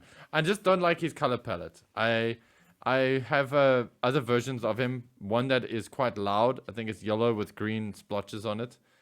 You guys may even have the same one. Oh, you betcha. I feel like that one is a little more interesting than the one that they originally released him with. I suppose it's just the black sleeves that just throw me off. Also, that late 90s, I think I've got a picture of him, though it's in a Yeah. different hue. But the late 90s gift set that Rob and I went in on had very tasteful color palettes. And yeah, he had basically like dark green with a black undershirt and black gloves. And that's, yeah, sublime, man. Saw a lot of use.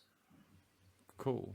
Yeah, I like can't actually imagine being a core collector with so many different paint versions of these characters and actually drive you nuts. trying to do a complete collection. I don't think it's Oh, but it's possible. so much fun. I'm It's sure it is. possible. And it can be very cheaply done, I tell you. Like if you have a collecting itch to scratch, like, and you don't really have too much concern with the quality of what you're buying, like it's a very rewarding thing to have all these variations staring at you. I'm sure it can be very interesting. I mean, yeah, the accessories are definitely a good thing a lot of the time with the core. But I think probably a big winner for them. I mean, most of the time. But the coolest thing is that the core figures also come with vehicles. Oof. You said the do magic they? word, Robbie. There are some fantastic vehicles in this line. There are some like losers, or at least ones that are kind of like less detailed. But the thing is, they actually made an effort to make a whole bunch of fantastic vehicles. I think probably standouts for me. Their APC is absolutely fantastic. It's a proper armored troop transport. And we definitely had a lot of fun with the patrol boat. Sacrilege, but growing I up. think the APC is, or the core APC, superior to the GI Joe APC. Instead of a rag top, Fight you've words. got some you've got some armored protection right the way around, a fully enclosed hatch at the back. Yeah. Like the hatch drops down realistically and you can run your guys out. But if you want to actually play out the interiors of the APC, it unfolds. Yeah, it's the top that kind of opens like a door. It's Foot it's pegs a down the fantastic- middle and a kind of very simplified sloped seating along the walls. And yeah, a whole mess of guys can get in there. Very armored front driver's section as well, with hinged hatches. Like the viewports can be fully buttoned up. That's Yeah. something that's, once again, advantage Lanard, man. The GI Joe APC was, it was glass, that's cool, but like could have done with those hinged drop down like armor plates. More protection. Mm-hmm. I love, it's such a silly basic thing, but I love the troop carrier, and that's actually something I wouldn't mind having in my current collection because it's just such a great little technical. It is a And, technical and it's rag top, but I never saw those in South Africa. Same. neither. I don't remember Same. the ambulance. They also had made an ambulance. I never saw that either. Never saw that. Field vehicle, battle tank, and attack vehicle were the things I saw the most, and then occasionally the field tracker in all kinds of different colors. You know. Now, before we had a Dragonfly, Rob, we had the ATK Helicopter, and that is a phenomenal helo. Lovely, lovely. It also has a mechanism for spinning the blades.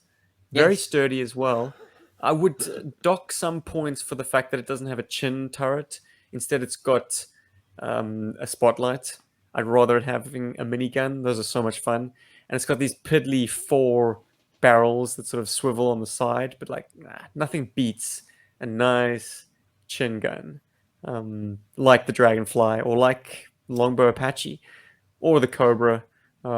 Anyways, that helicopter was a delight. We definitely saw a lot of use out of that before we ever got a Dragonfly. It was a fantastic vehicle, and I just loved. I think that's also the one that you kept safe by having it in the packaging. It still had the plastic molding because it was so precisely molded to the shape of the vehicle. Yeah. So yeah, it will never gather dust because I've always kept the original packaging protection over it. Yeah. It's going to be safer than any of the other Joe vehicles or any Joe vehicle. The first core vehicle that I ever got was the patrol boat. And here's another hot scoop for this episode of GI Joburg. The year I got the patrol boat, it was Christmas. Or was it Christmas? It was a celebration. It was potentially Easter.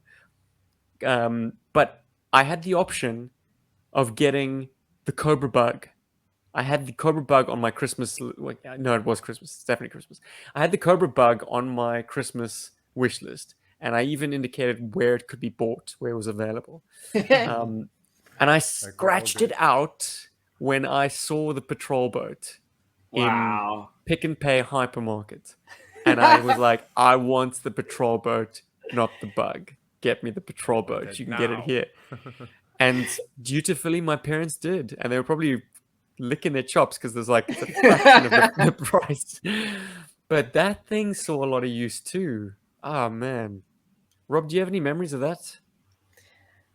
we used it for everything. It was always harassing us. Anytime we like had a patrol and we came to like a waterway, that thing would be cruising down with those twin 50 cals, the grenade launcher at the back, guys just dripping off of it, armed to the teeth. Like that was a formidable opponent.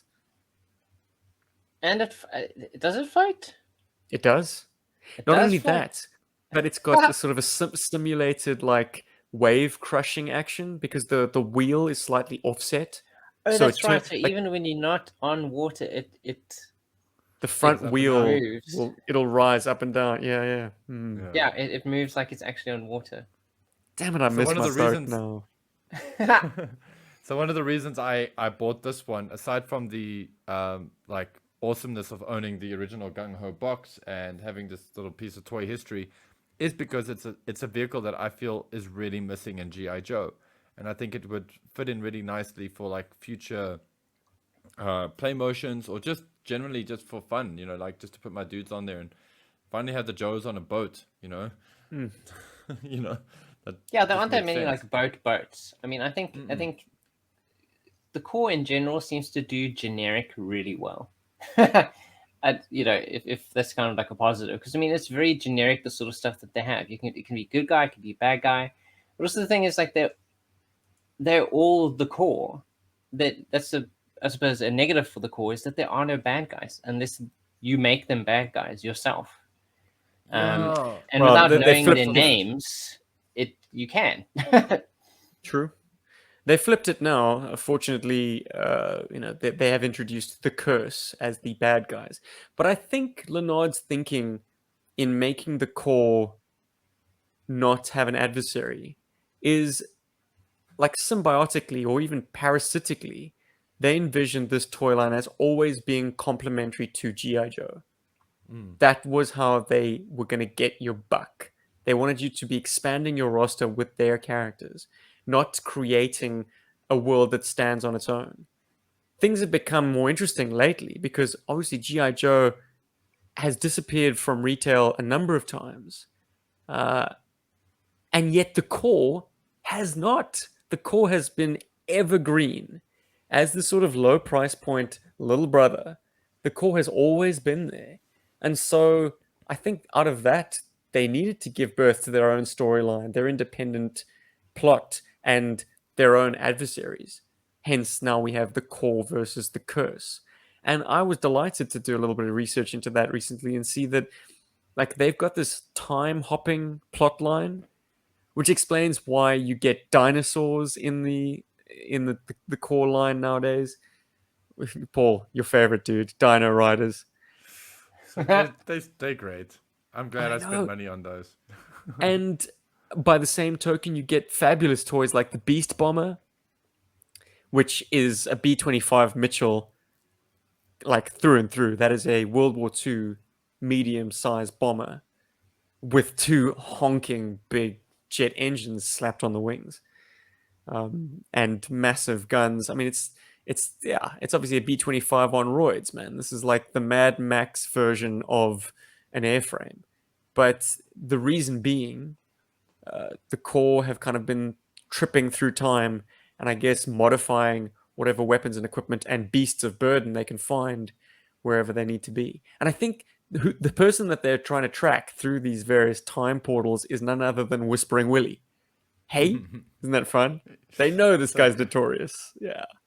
I Brilliant. just don't love how they've redesigned Whispering Willie.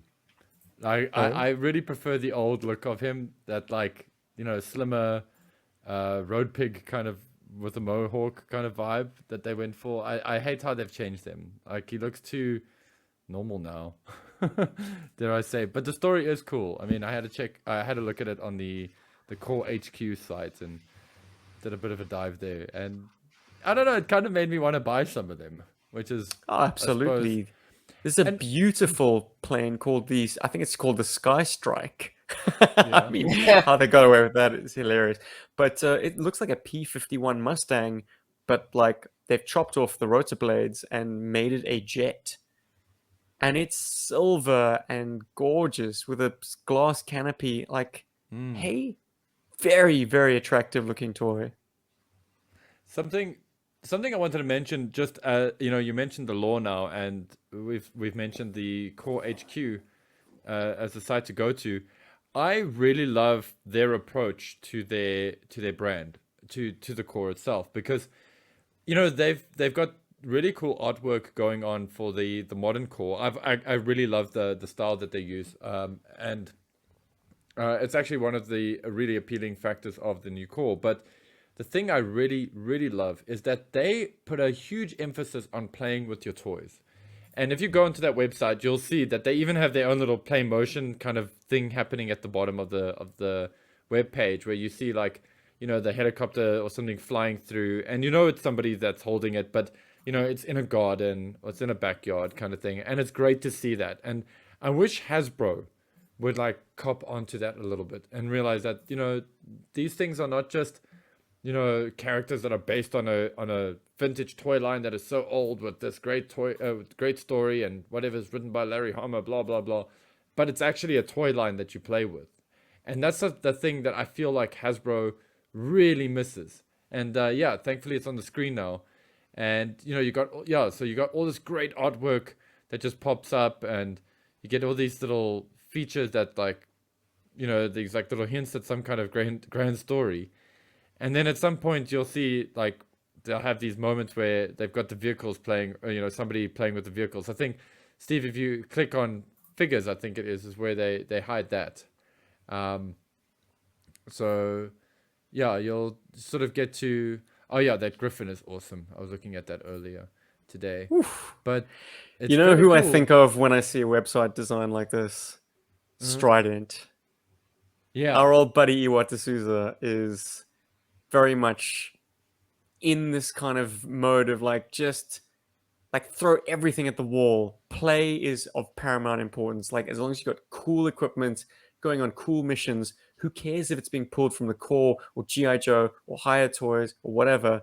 Like just put it all together and make your own elite team, your squad, and go raise some hell. Like this is what these toys enable you to do. They're very much geared towards fun, action-packed play where you get a lot of bang for your buck. Like substantial vehicles that like if we were to buy from GI Joe would cost a mint. But Lanard is providing that stopgap at, affordable enough prices to make you not feel too bad about gutting them as customs, slapping on different paint jobs and stuff. I mean, like that's what the Core fodder really becomes, doesn't it? Yeah, I got that Robot Dog, that pack that we're looking at now. I actually bought that pack recently. Just to get the dog in the last 2 years, just to get the Robot Dog. But the two guys that come with it are actually quite a lot of fun too, because fortunately they've backed off. Yeah, they backed off the old T-crotch design, which is a hangover from when GI Joe did it back in the early 2000s. Well, Lanard had been doing it right the way through up until now, but fortunately now they've given them back their ball-jointed hips. And there we have the Sky Strike, which is gorgeous. Rob, I take it this is the first time you're seeing these toys. Yeah, I mean, I was about to say, like, if they're so affordable, why do we not have them in our shops? We do in the Pick and Pays, some of them, and some of the checkers around Christmas time. Yeah. Although it is starting to become a situation of Pick and Pay are the only guys that are carrying Core at the moment. Like you don't really find them anywhere else, which is sad because they are great, they are affordable. These are proper toys because I mean there we go, some play motion. Well, look at that. They're having fun with their own advertising.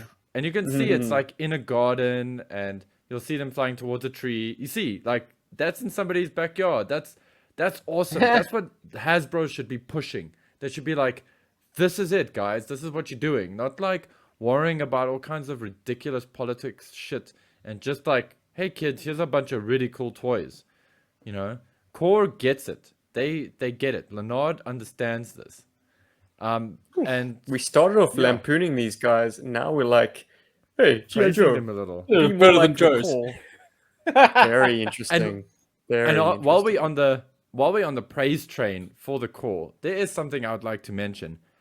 I mentioned earlier in the episode that I sadly don't recall ever seeing the single-carded Core figures, and only ever and was only ever exposed to the core through those multi-packs. And this became quite a familiar sight for many people who did buy core figures. You would get black and white portraits like this on the back of those multi-packs. And this didn't give you a lot. And it was kind of sad. And you know, you did throw these things away eventually. But had I seen the single carded figures, I would have totally kept them. Like, the artwork on these boxes is insanely cool. I you like really, 'em? really love it. And in some respects, some of it is actually better than what was put on the GI Joe packaging. You know, the proportions here are Shots solid. fired. Yeah, I know, right?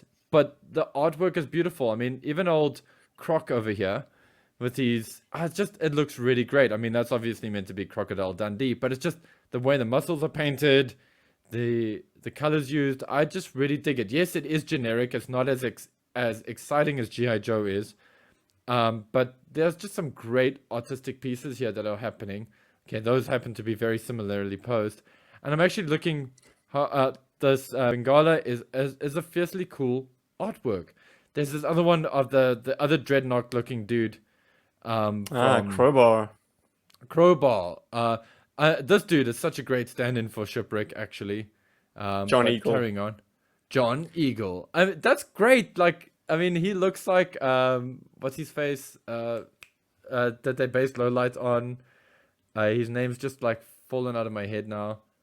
Charles Something Bronson. Charles Bronson, thank you. He's got a bit of Yeah. a Charles Bronson vibe to him, like in his younger days. Gunnar That's O'Grady. Gunnar O'Grady. Even this. But you were where, talking like, about Crowbar, right? Talk to me about Crowbar. I think this is such a cool artwork. I mean, this dude is so punk, a little bit glam. Kind of reminds me a little bit of the Sylvester Stallone movie Cobra. Reminds me of the VHS cover. There's something about it. The little twinkle on the glasses. It's just very cool, man. Yeah, he could totally be Cobra under that helmet.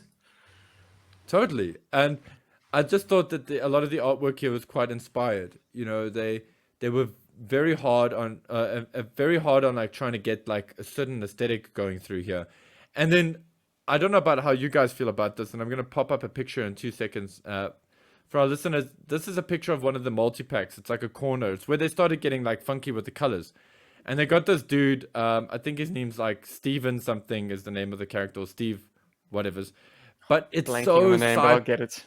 yeah, it's so cyberpunk Running Man inspired. Like, this character design is the guy with the metal sort of Steve dome. Wyoming. Steve Wyoming. Steve I mean, Wyoming. this is like some kind of cyberpunk Captain America meets Running Man, and this artwork is fantastic. This is the kind of artwork we were seeing in like fantasy book covers. You know, this kind of fidelity that you were getting from this, and it's great. Paul, knowing what you know about art, would it surprise you to know that they just painted over one of those like Mills and Boone, Fabio, oiled muscle man like I would not novellas? be surprised. I would not They be just surprised if basically they did added the gloves, the helmets, the shoulder pads, the weird pants. They just kind of painted that over one of those hunky torsos. Like, And he's it's probably crazy 'cause riding it a works. horse. But it works, and it has this like really cool like aesthetic to it, this style to it that I just really dig. Check Check how I phallic wanted to his put that up. weapon is. Take those wings off the sides, and what are you left with? Oh my goodness! Oh, It's Badong. Cool. And then also just I have to Hardcore. do a shout out to this incredible specimen of humanity. Whispering Willie is one ugly dude on his file card. I mean, I can't think of a more anti-sales pitch that you could put on your artwork. I mean, the artwork is so well done, but it's so ugly. Like, It's to convince Ninja like Force. It's Ninja Force Sartan, isn't it? yeah, mixed but with a bit after of road way pig. too much grape soda and donuts. Well, yeah, it's Road Pig mixed with Ninja Force Sartan because it looks like they've given him eye makeup.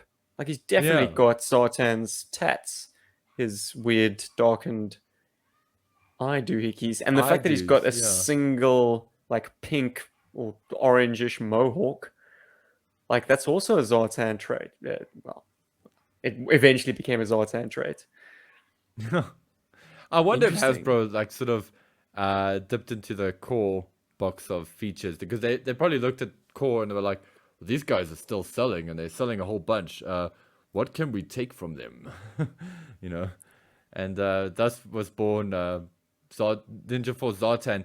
And looking at this artwork and having had Whispering Willie brought to my attention, yes, that was much better than what was originally in my head.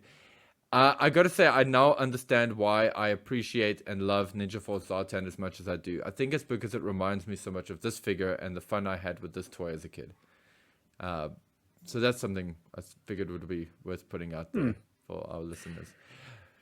But well, yeah, guys, I had sorry, a great time using the core as our pop-up bad guys for the Sarge and his 1986 team of Joes to take down. Back in 2018, just before mounting up and heading off to JoeCon, we did a play motion that featured GI Joe versus the core, and that was a delight. Anyone listening to this who hasn't watched it, well, where you been? But what fun to use these guys as a nemesis to GI Joe. I had a blast. Rob, I still reminisce about that day at Princess Flay. I mean, we pretty much shot the majority of that show in one go. Well, we took a lunch break, but like we went out to location on a Saturday. Was it a Sunday? Regardless. And it was not too far from my folks' place. It was a great base of operations to then stage this awesome adventure.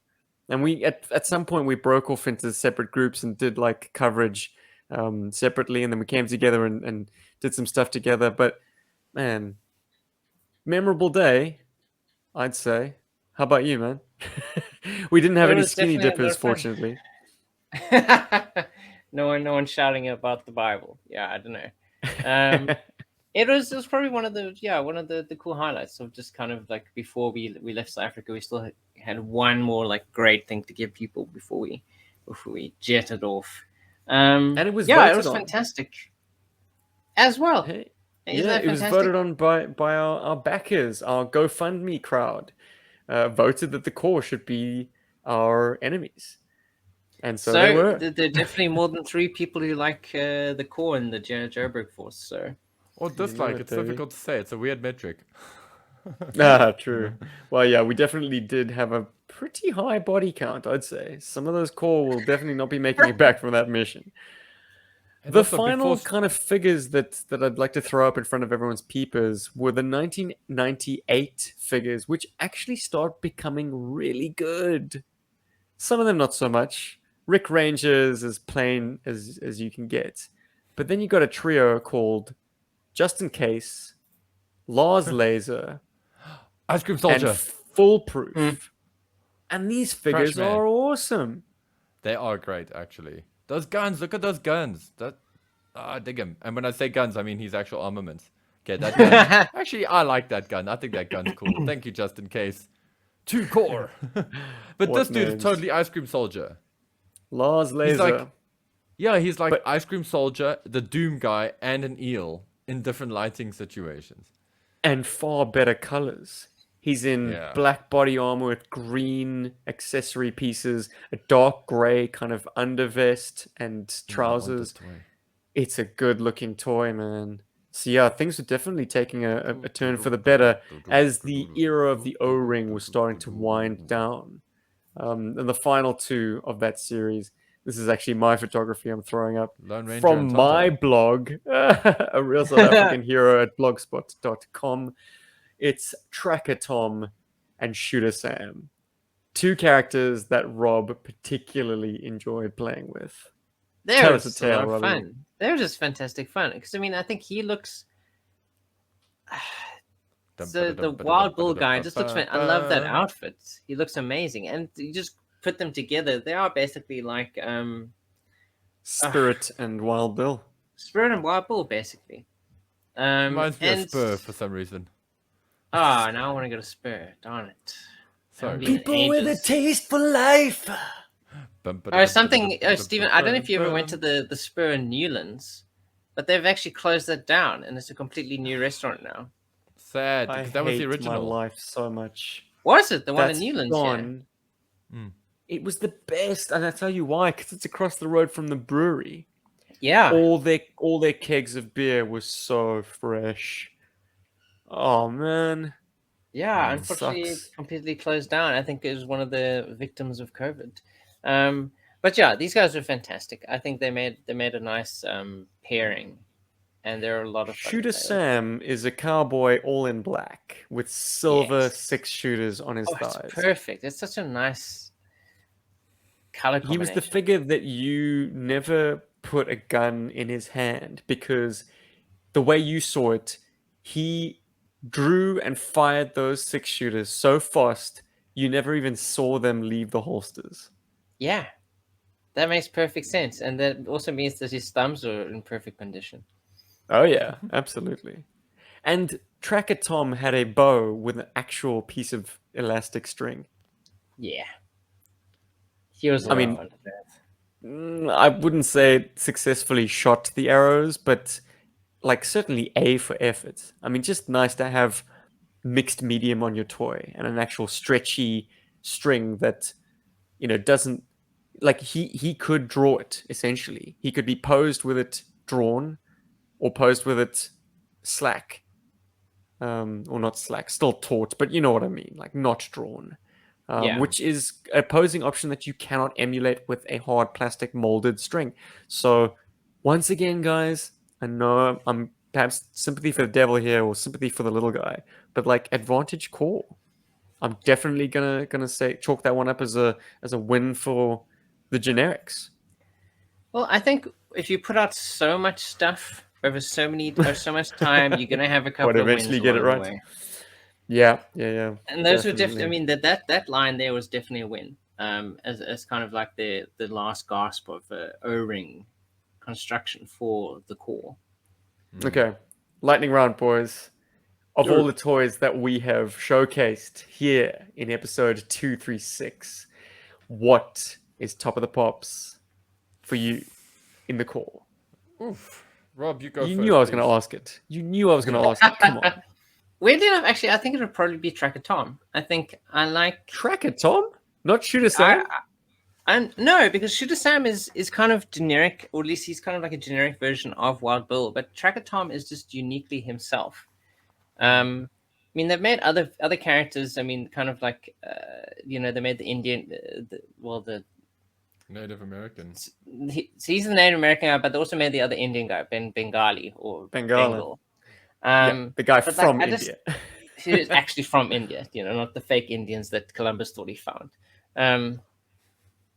I think he's just a really cool figure, and he feels appropriate. He feels He doesn't feel cheap or thin in places. Like the core can have very thin arms, whereas Tracker Tom is a more substantial and well sculpted toy. and the chest as well is Torso really is good right. because if you look at Shooter, he has this thing that most core figures have is where the chest essentially goes straight up. It's very much a triangle, and it goes almost unrealistically out where where it really looks like a triangle less than it does like a Hi, this properly is Arnold, proportioned your than instructor. a properly proportioned upper body. Well, I have a well, small horse as a pet. well, Tracker Tom, he actually looks like a proper person, I think. And Hmm. the face sculpt is really good because I find with most core figures, the face sculpts are very generic or very basic. There's eyebrows, there's eyes, there's a nose, maybe a mustache, but it's not. It's not. Yeah, yeah. It's generic. They put the things there that need to be there for the face, but it doesn't have an expression or it doesn't have something unique to it. And I think Tracker Tom has one of the more unique faces from the core. Lovely. Paul, Yeah. what say you, pal? Here we go. Oh, jeez. Oh geez, here we go. All of them. Guys. I'll always have a very fond remembrance for Whispering Willy. I'll always love that toy. Even more so after after that Core vs GI Joe play motion, the way that Steve characterized him, it'll be a forever set in my brain now. But I gotta say, out of everything I've seen here, I love Whispering Willy, and I love this Lars laser. I actually want to try and get my hands on one for myself. That is definitely something that I would love to have in my collection. I think Lars laser looks so great. He just reminds me of the Doom guy, you know, and Ice Cream Soldier, and it makes a whole lot of sense to me. And I just want this dude in my collection. I think I'm actually quite excited about this. Like, I'm like, oh, cool, I'm gonna get one. I'm gonna get one. And the price That's of great. Law's laser doubles in one fell swoop. Well done, GI Oh. Joburg. But also some notable mentions. And this is not like a favorite, but I just wanted to give him like just a little bit of a spotlight. But I just want to let you guys know this for a long time was an impromptu Ryu, and I'm talking, of course, about Dragon Han. He was our impromptu Ryu figure in David and my playtime. Like, you know, he I don't know, we just always saw him as Ryu and never saw him as anybody else, which is interesting because Dragon and Ryu, it's like pretty much they come from the same place name wise. But anyway, I don't want to go into that too much. But yeah, so just, you know, notable mentions here. You know, Dragon Han is a cool one as well, and I wouldn't mind getting another shark back in my life. I think this is a great toy. For all the reasons that Stephen mentioned earlier with the goggles and the respirator or the rebreather or whatever it's called. I'm not a diver. And yeah, so those are my like favorites. And I don't know, are we allowed to say something about a vehicle? Maybe? Absolutely. Are you kidding? No, no. Totally. Okay, because I actually really want to try and get that technical, that Jeep, not the Jeep, the little like kind of bucky truck, the troop transport. I would love to get my hands on one of those. There we go. Carrier. Boom. Sorry, the troop carrier. I'd like to get my hands on one of those. I think I could have a lot of fun with that. Be interesting to see what color I eventually get it in. And so you guys know, as of this recording, I have somebody else's battle tank here in the studio with me that I'm going to be forwarding on to that guy because it was bought here locally in Johannesburg, and I need to send it down to like the garden route. But It's funny. The battle tank I don't regard as being a highlight. It's just It's a so cool toy. busy.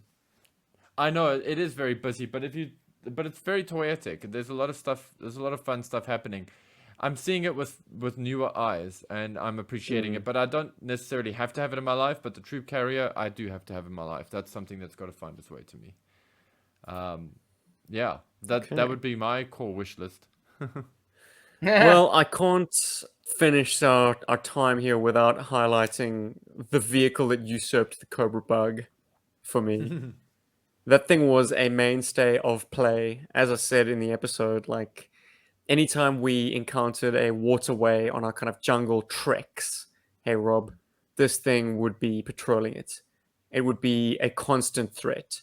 Or a vehicle to sneak up on, commandeer, and use to penetrate the enemy's jungle HQ. So this thing saw a fabulous amount of use. I have no regrets that I picked it up in lieu of the bug, because fortunately I got around to getting the bug anyway. But I'd be remiss, boys, if I didn't mention the ATK vehicle, aka the Hummer, that the Corps produced, which And I have that blows one in my the various GI Joe hammer to bits. Mm. Hot takes, baby. This thing is amazing. It is so amazing. General Motors, I think it's General Motors, I don't know, whoever does the Hummer took Lanard to court over it. What? And even though Lanard won the case, they eventually pulled it from market because they figured too much heat. Like we're chancing with this vehicle. So it is, you know, it was, I think it had a product run of maybe 3 or 4 years and then never returned to retail. But oh man, thank our lucky stars, Rob. We got this thing, man. And can I just sing its praises? Okay, the front bonnet thank our is lucky hinged. Steve, I have one. Sorry. Oh, you do? Yeah, yes. you gave me one. I Yeah. gave you one. Hey, I'm the man. Anyways, Other man. hinged front hood with engine detail beneath, painted.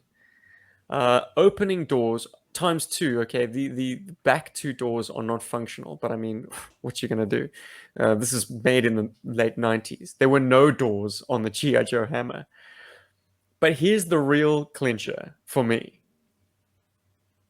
It has glass front. Okay, it doesn't have side windows, but how else would you get those doors open if you couldn't poke your fingers through?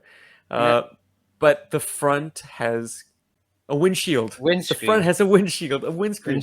Not only that, but it's got a sticker of bullet impacts on the windshield.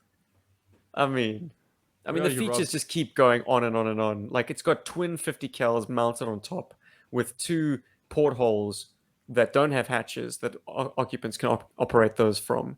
But then it does have a hatch on the roof that you can pop guys in and out of, who can then operate the centrally located spotlight. Non-functional, but like a molded spotlight. Awesome. It came with a spring-loaded missile launcher, forgettable, and a removable antenna, which is a lot more rugged than the hammer's antenna. And the back area is open with foot pegs, so you can mount guys in there too. It's just all around a terrific vehicle and a beautifully scaled and proportioned emulation of the hammer. I mean, the hammer. Whereas G.I. Joe's hammer, I think, is slightly not slightly over-designed. It's overscaled and definitely over-designed. This thing is perfection. Okay, that's all I have to say about that. Coolness. Shall we rip open Postbox the Pit, gentlemen? Yeah, we do, because I believe we have a message there. Oh, yeah. Hello, GI Joburg, and thank you, Paul, for asking my opinions on Falcon. As you know, Falcon is my favorite action figure. I just love version 1. I love the camo, I love the green beret, I love his shotgun, his backpack is amazing with the removable knife, and I love the radio on the back end of it. So I think it's hard to outdo version 1. Night Force is cool, and even the Sonic Fighters with the gray and black digital camo is cool. But the Chinese Falcon's pretty cool too. It's funny though, because it looks like Flint so much, but it looks like a young figure. For some reason, that Falcon looks younger to me. But if I had that Flint, Tiger Force Flint, and I had that Falcon, they definitely would be going on missions together. And since I'm talking to you guys, I can like to throw in my pick for my favorite yellow G.I. Joe. And my favorite yellow G.I. Joe is a very worn Storm Shadow. Thank you very much for that, Troy. So that was a voice note that he sent to arealsouthafricanhero@gmail.com. If you'd like to get hold of the show, that is exactly what you ought to do. Or just drop down in the comment section and perhaps we'll read out your comment on a future show. But yeah, man, he makes a good point. Chinese Tiger Force Falcon / Flint does look a lot more youthful. He does.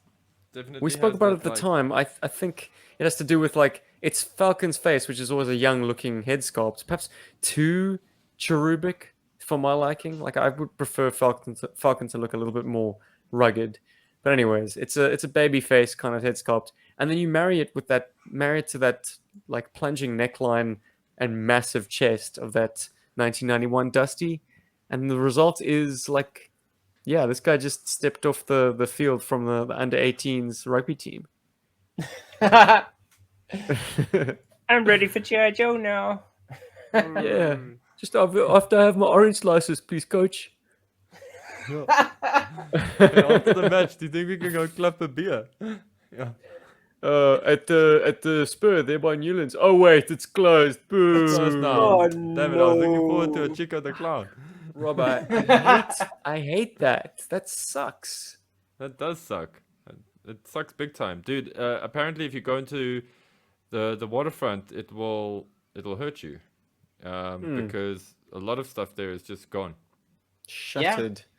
Cinemas. There's no more cinemas at the waterfront. There's no more cinemas in town except the Labia. So the Labia is the only place you can go to here. And then the next closest is probably either Canal Walk or Claremont, if you want to go to the cinema. There's commercial cinema. Oh yeah. Well, let's pull some positives out of 236, our core adventure. It seems certainly amongst at least the Berg Force, we got some guys who are are probably going to be picking up some core anytime soon. Gaz and Mark might be shopping for these core figures. Mark particularly has his eye on the boat. He passed on it once and now regrets it. Yep. GI Joburg upping the value of the lesser liked core vehicles and figures. The competition, I know, right? You're welcome. Hopefully these can still be inexpensively bought. I know my Cyborg Trooper is costing me the princely sum of, I think, $10, if that. Oh, wow. Wow.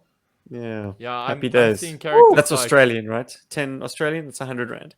Which Well, makes I it the should most become a expensive core core collector. figure I've ever bought. I probably bought those 12 packs like for 50 Rand each back in the day. But Yeah, hey, yeah, you whatever. definitely did. I'm cherry picking now. Hell, the boats and the vehicles probably cost less than 100 Rand back in the day. Yeah, inflation, eh? Yes. Anyways, gents, we've come to the end of another adventure. Catch you next week. Once again, Absolutely. if you'd like to join these incredible members of the Berg Force, you know what to do. You can find our Patreon, patreon.com/GI Joburg. What extras might you stand in line to get as a member of the Berg Force? Could you get some discount merch?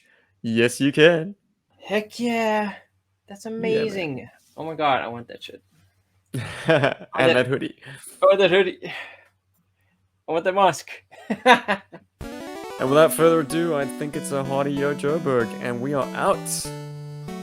236, the corpse is dead. The But the now core is very much spoken alive. about. Man, Lanard, we hope you hear us. Maybe you want to give us some. Maybe like, we become the GI core. I don't know. Dude, gotta I come think up it with would be better so than cool.